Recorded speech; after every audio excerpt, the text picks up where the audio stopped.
மிதுன ராசியில் பிறந்த நண்பர்களுடைய வாழ்க்கையிலையும் வாழ்வாதாரத்திலையும் வரக்கூடிய பிப்ரவரி மாதத்தில் இந்த பிரபஞ்சம் எந்த மாதிரியான மாற்றங்களை தரப்போகுதுன்றது பற்றி தானுங்க முழுமையாக விரிவாக விளக்கமாக அருமையாக அற்புதமாக ஆதாரபூர்வமாக இந்த காணொலியில் நம்ம பார்க்க போகிறோம். பிப்ரவரி மாதம் 1ஆம் தேதி வியாழக்கிழமை அதிகாலை அஸ்தம் நட்சத்திரம்னு சொல்லக்கூடிய சந்திர பகவானுடைய நட்சத்திரத்தில், அதுபோக தன்வந்திரி கடவுள் பிறந்த நட்சத்திரத்தில் 4வது பாதத்தில் கன்னி ராசி தனுசு லக்னத்தில் தான் இந்த மாதம் பிறக்கப்படுது. சந்திரனுடைய திசையில், சூரியனுடைய புத்தியில். அப்போ வரக்கூடிய பிப்ரவரி மாதம் இந்த மிதுன ராசியில் பிறந்த நண்பர்களுக்கு சாதகமாக இருக்குமா அல்லது பாதகமாக இருக்குமா? பிப்ரவரி மாதம் 28 நாள் இல்லையா? 4 வருடத்துக்கு ஒரு முறை தான் லீப் வருடம் வரும். அப்போ 2024வது வருடம் லீப் வருடம். 2024வது வருடத்தில் வரக்கூடிய பிப்ரவரி மாதத்துக்கு 29 நாள். அப்போ இந்த 29 நாள் தன்னுடைய வாழ்க்கைக்கு எந்த அளவுக்கு உறுதுணையாக இருக்க போகுது? உங்களுடைய ராசியாதிபதின்னு சொல்லக்கூடிய கிரகம் புதன். அந்த புதன் ராசிக்கு 3வது பாவகத்துக்கு அதிபதி சூரிய பகவானோட சேர்ந்து இருக்கக்கூடிய காலகட்டம் பிப்ரவரி 1ஆம் தேதியிலிருந்து பிப்ரவரி மாதம் 19ஆம் தேதி வரை. பிப்ரவரி 1ஆம் தேதியிலிருந்து பிப்ரவரி 19ஆம் தேதி வரைக்கும் உங்களுடைய ராசியாதிபதி ராசிக்கு 9வது பாவகத்தில் இருந்தாலும் பிப்ரவரி 1லிருந்து பிப்ரவரி 13ஆம் தேதி வரைக்கும் தான் புதனாதித்ய யோகம் இருக்கும் மிதுன ராசி நண்பர்களுக்கு. சூரியனும் புதனும் ஒரே இடத்துல இருந்தால் தானே புதனாதித்ய யோகம். சூரியன் மகர ராசியில் இருக்கக்கூடியதே பிப்ரவரி மாதம் 1ஆம் தேதியிலிருந்து பிப்ரவரி மாதம் 13ஆம் தேதி வரை. போதுமே, ஒரு வருஷம் ஒரு மாதம் நமக்கு நேரம் நல்லா இருக்கணும்னு அவசியம் இல்லை. ஒரு நாள் நல்லா தான் இருந்தால் போதுமானது. ஆனால் மிதுன ராசி நண்பர்களுக்கு 13 நாள் நல்லா இருக்கும். மாத தொடக்கம் உங்களுடைய ராசியாதிபதியும் ராசிக்கு 3வது பாவகத்துக்கு அதிபதியும் பிதிரு ஸ்தானாதிபதினு சொல்லக்கூடிய சனி பகவானுடைய ஆதிக்கத்தில் உங்கள் ராசிக்கு 9வது பாவகத்தில் வராங்க. 9வது பாவகத்தில் இருக்கக்கூடிய சூரிய பகவான் சந்திர பகவானுடைய நட்சத்திரத்தில், திருவோணம் நட்சத்திரம்னு சொல்லக்கூடிய விஷ்ணு பகவான் பிறந்த நட்சத்திரத்தில் 287 டிகிரியில் இருப்பார். திருவோணம் நட்சத்திரம் 3வது பாதத்தில் 287 டிகிரியிலிருந்து 293 டிகிரி வரை திருவோணம் நட்சத்திரத்தில் அந்த சூரிய பகவான் வரார். இது எத்தனை நாட்கள்? பிப்ரவரி மாதம் 1ஆம் தேதியிலிருந்து பிப்ரவரி மாதம் 7ஆம் தேதி வரை. இந்த 7 நாளில் குடும்பத்துக்குள்ளே இருக்கிற சங்கடங்கள் எல்லாமே சரிப்படுத்திக்கிடலாம். இந்த பிரபஞ்சம் எல்லாருக்கும் எல்லா விதமான ஒரு அமைப்புகளும் எல்லா விதமான அதிர்ஷ்டமும் கொடுத்தாலும் நம்ம ஜாதகத்தில் அல்லது நம்ம ராசிக்கு அதுக்கான பலன் இருந்தால் தானே இந்த பிரபஞ்சம் கொடுக்கறத நம்ம அனுபவிக்க முடியும். அப்போது மிதுன ராசியில் பிறந்த நண்பர்களுக்கு தன்னுடைய குடும்பத்தில் நிம்மதி சந்தோஷம் உருவாக்கிக்கிறதுக்கான ஒரு நேரகாலங்கள் பிப்ரவரி 1லிருந்து பிப்ரவரி 7ஆம் தேதி வரை. ஆதாரம் என்னன்னா, சூரிய பகவான் தான் கிரகங்களின் ராஜா, சிவன். சூரிய பகவான் தான் மாத கிரகம். அவர் இருக்கிற இடத்தையும் வாங்குகிற நட்சத்திரத்தையும் பார்க்குற இடத்தையும் கொண்டு தான் மாத பலன். அப்போ சூரிய பகவான் குடும்பஸ்தானாதிபதி நட்சத்திரத்தில் இருக்கார். குடும்பஸ்தானாதிபதி சுபஸ்தானத்தில் இருக்கார். மாத தொடக்கத்தில் குடும்பஸ்தானாதிபதி சந்திரன் சுபஸ்தானம் சொல்லக்கூடிய புதனுடைய வீட்டில் தான் இருக்கார். புதன் குடும்பஸ்தானத்தை பார்க்குறார். இதே பரிவர்த்தனை தான், நல்ல பரிவர்த்தனை. அதுபோக சூரிய பகவான் திருவோணம் நட்சத்திரத்தில் இருந்து உங்கள் ராசிக்கு 2வது பாவகத்தை பார்க்கறதுனால கணவன் மனைவிக்குள்ளே இருக்கிற சங்கடங்களோ, அண்ணன் தம்பிகளுக்குள்ளே இருக்கிற சங்கடங்களோ, இல்லை ஒரு சில குடும்பத்தில் பெற்றவங்களுக்கு நமக்கு சங்கடங்கள் இருக்க தானே செய்யுது. அப்போது இந்த சண்டை சங்கடங்கள் இதெல்லாம் சரிப்படுத்திக்கிறதுக்கு உண்டான நேரம் பிப்ரவரி 1லிருந்து பிப்ரவரி மாதம் 7ஆம் தேதி வரை. சொத்து சுகம் இருக்குதோ இல்லையோ, காசு பணம் இருக்குதோ இல்லையோ, நிம்மதி சந்தோஷம் இருக்கணும் இல்லையா? சொத்து சுகம் இருந்து காசு பணம் இருந்து நிம்மதி சந்தோஷம் இல்லைன்னா அது இருந்தும் பிரயோஜனம் இல்லையே. வாழ்கிற வாழ்க்கை ஒரு நாளோ ஒரு மாதமோ நிம்மதியாக வாழணும் இல்லையா? 10 வருஷம் நான் வாழ்ந்துக்கிட்டு இருக்கிறேன், சண்டை சச்சரவு ப்ராப்ளம் பிரச்சனை சிக்கல் தொந்தரவு. வாழ்ந்தா என்ன வாழாட்டி என்ன இல்லையா? இந்த மிதுனராசி நண்பர்களுக்கு மன நிறைவை தரக்கூடிய தருணம், மன மகிழ்ச்சி கொடுக்கக்கூடிய தருணம், உழைப்புக்கு தகுந்த உயர்வு கொடுக்கக்கூடிய தருணம், கணவன் மனைவிக்குள்ளே இருக்கிற சங்கடங்கள் சரியாகிறதுக்கான தருணம் பிப்ரவரி மாதம் 1ஆம் தேதியிலிருந்து பிப்ரவரி மாதம் 7ஆம் தேதி வரை. சார் இது நடக்குமா சார்? இது மட்டும் நடந்தால் உங்களை நான் மறக்கவே மாட்டேன். ஏன்னா எதை சாப்பிட்டா நம்ம பித்தம் தெரியும், எங்கே போனால் நம்ம கஷ்டம் குறையும் அப்படின்னு நினைக்கிற நண்பர்கள் மிதுனராசியில் பிறந்தவங்க இருக்க தானே செய்கிறீங்க. 100% இது நடக்கணும்னு விதி இருந்தால் அது மாறவா போகுது. அப்போது குடும்பஸ்தானத்துக்கு குடும்ப ரீதியாக இருக்கிற சங்கடங்களை சரிப்படுத்திக்கிறது, குடும்பத்தில் நிம்மதி சந்தோஷம் வரத்துக்கு உண்டான தருணத்தை இந்த பிரபஞ்சம் கொடுக்கக்கூடியது 7 நாளுங்க. அதன் பிறகு செவ்வாவுடைய சாரத்தில்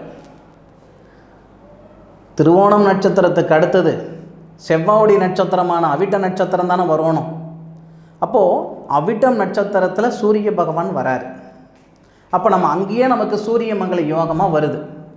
செவ்வாவின் சாரத்தில் சூரியன். அப்போது மங்களகாரன் அப்படின்றது யாருன்னா செவ்வா. செவ்வாவின் சாரத்தில் சூரியன்னா சூரிய மங்கள யோகம். சூரியன் செவ்வாவின் சாரம் வாங்குவதால் சூரிய மங்கள யோகம்.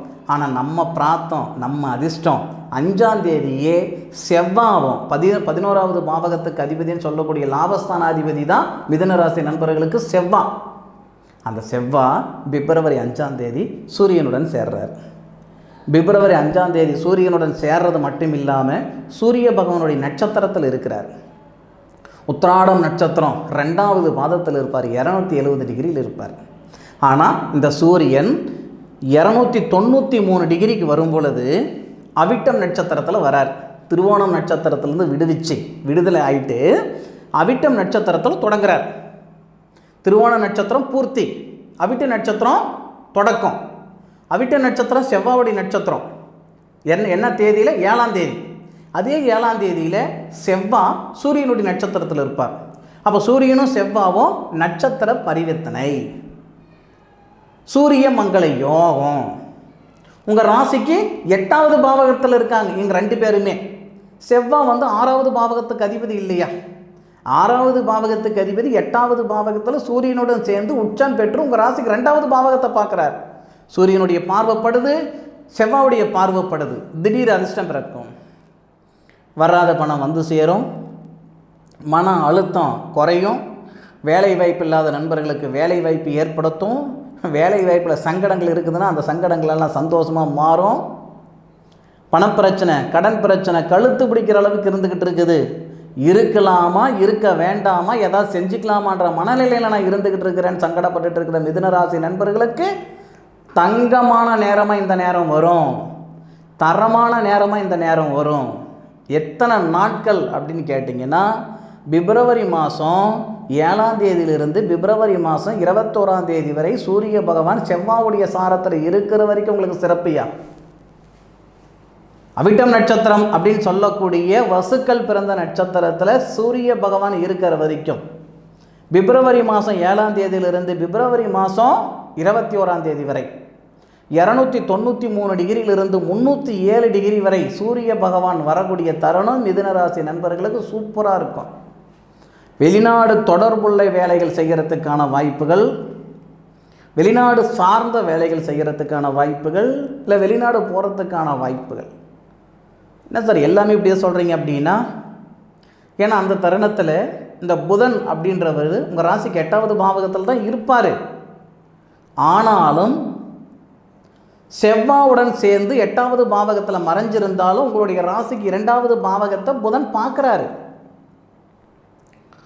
19 தேதியிலிருந்து 21ஆம் தேதி வரைக்கும் 19, 20, 21 அந்த 3 நாட்கள் ஒரு அருமையான ஒரு தருணமாக இருக்கும். அந்த 3 நாள் இன்னும் சூப்பராக இருக்கும். 7ஆம் தேதியிலிருந்து 21ஆம் தேதி வரைக்கும் நமக்கு நல்லா இருக்குன்னு சொல்லிட்டேன். ஆனால் அதுலேயே ஸ்பெசிஃபிக்காக அந்த 3 நாள் மிகப்பெரிய மாற்றங்கள் வரும். 19, 20, 21 அருமையான நாட்கள் அனுபவித்து பாருங்கள். 21ஆம் தேதிக்கு மேற்கொண்டு சூரிய பகவான்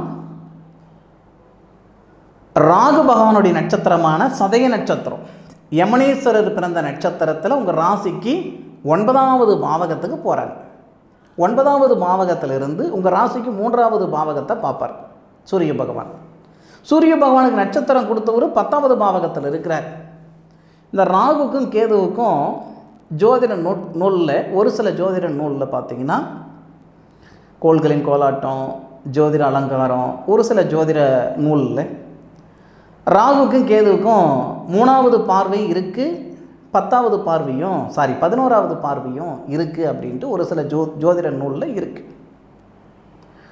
குமாரசாமியம் அப்படின்னு பழமையான நூல் அதெல்லாம் இருக்குது. ஆனால் ஒரு சில ஜோதிடர்கள் ராகு கேதுக்கு பார்வையே கிடையாது, அவங்களே நிழல் கிரகம் ஆச்சே, சாய கிரகங்கள் ஆச்சே அப்படின்ற வாதமும் இருந்துக்கிட்டு இருக்கு. ஒரு கால் அப்படி ராகுக்கும் கேதுக்கும் 3வது பார்வை இருக்கிறது உறுதியாக இருந்தால் ராகு சூரியனுக்கு நட்சத்திரமும் கொடுத்துருப்பாரு, ராகுடைய பார்வை சூரியன் மேலே படவும் செய்யும்.